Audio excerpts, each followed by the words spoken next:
Markets around the world are reacting to U.S. military action over the weekend in Iran. Those stocks fell sharply at the open this morning. They rebounded within a few hours. There is, however, lingering uncertainty over the potential length of operations in Iran and the magnitude of our military's presence there, both weighing heavily on the minds of investors and many Americans.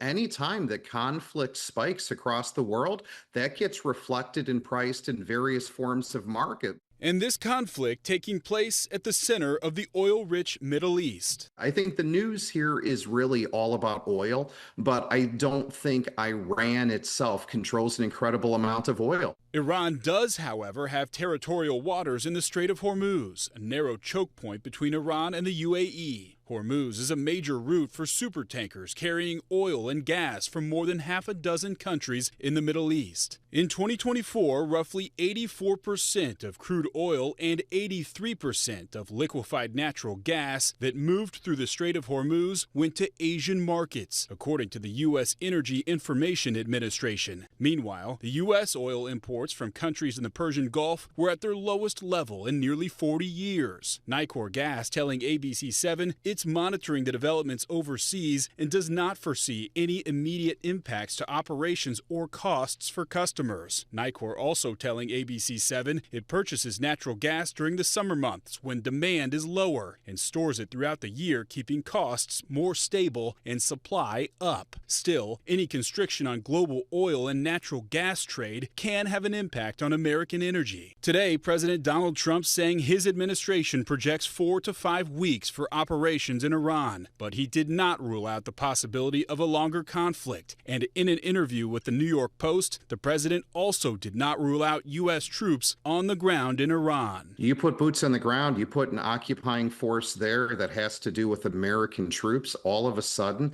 that changes the psychology of the American consumer.